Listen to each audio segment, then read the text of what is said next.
The 80th verse of the Tao Te Ching. Quote, Imagine a small country with few people. They have weapons and do not employ them. They enjoy the labor of their hands and do not waste time inventing labor-saving machines.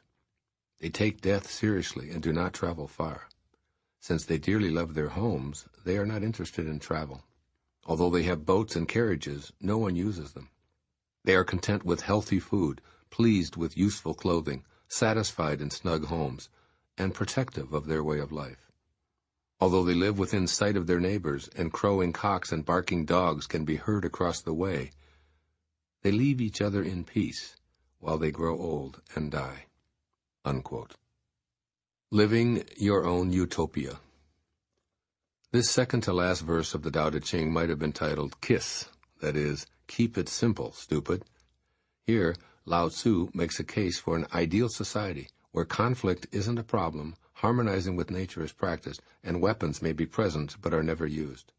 The ancient Chinese master seems to say that staying close to nature and taking pleasure in the basics of life are more satisfying than pursuing technological equipment and fancy carriages. He advises readers to keep close to the land, work with their hands, and not compete with neighboring villages. While it's clear that the world has changed dramatically over the past 2,500 years, the advice in this 80th verse offers wisdom for the 21st century and beyond. Imagine a world where weapons are vestiges of the past, displayed in museums to illustrate and warn the populace about an absurdly violent history. You'd begin to see the conflicts on this planet exhibited from the perspective of human beings as tiny microbes living on the same body, equally dependent on it and on one another for survival, yet killing each other and destroying their host anyway. War would simply seem senselessly destructive. When we look at the conflicts that have taken place throughout history, we cannot help but see that the hatred and rivalries in ancient and modern times make no sense. Why won't or can't people share the land and live together peacefully? What seems so important that it's necessary to kill each other over it?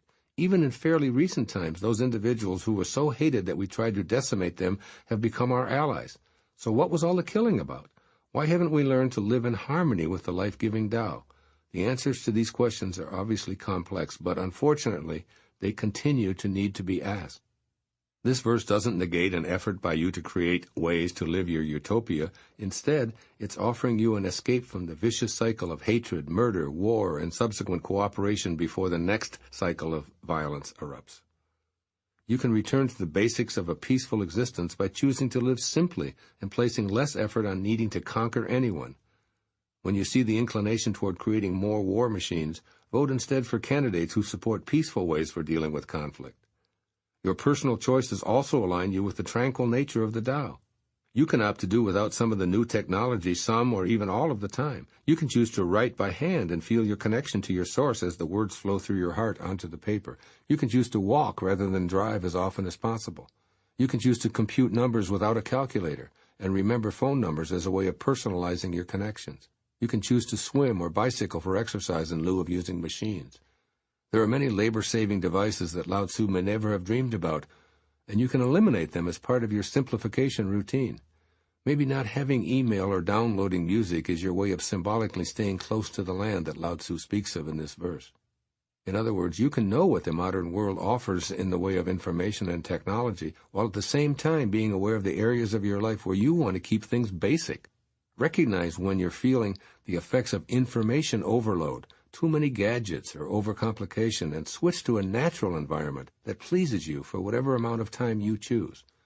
Lao Tzu seems to be encouraging you to simplify as a way to heighten awareness of your Tao connection. Try out these new attitudes and behaviors to help you change the way you think about your modern life. You may, in fact, change the way you're living.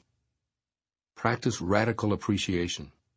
Begin a practice of joyfully engaging with the things you take for granted. There are comforts such as your home, garden, meals, clothes, family members, and friends that you experience every day without appreciating them. Choose to pay attention. Make the shift by giving thanks and loving appreciation. Spend more time close to home in awe over the many simple treasures that make up your life. See paradise all around you. Change your beliefs that you must travel, be worldly, and experience distant lands and people in order to have a fulfilling life. In fact, you could reside on the same street for a lifetime without ever leaving and know the bliss of the Tao. Keep in mind the thought offered by Voltaire, paradise is where I am. If where you are is at home, with the same people, the same photographs, and the same furniture, make it your paradise. Find joy and solace in the simple. Change your view to see the pleasure in what you have and where you're located, and who you are. Cultivate your utopia by feeling the Tao in every cubic inch of space. Do the Tao now. Devote a day to food. Appreciate the mysterious intelligence that created food for your health and pleasure, and say a prayer with every connection to it. Going grocery shopping, cooking, planning a dinner party, being a dinner party guest, eating at a restaurant, grabbing a snack, or having some popcorn at the movie are all just some of the opportunities to consciously explore that connection. See these food connections as a part of the endless Tao cycle and being in your own utopia.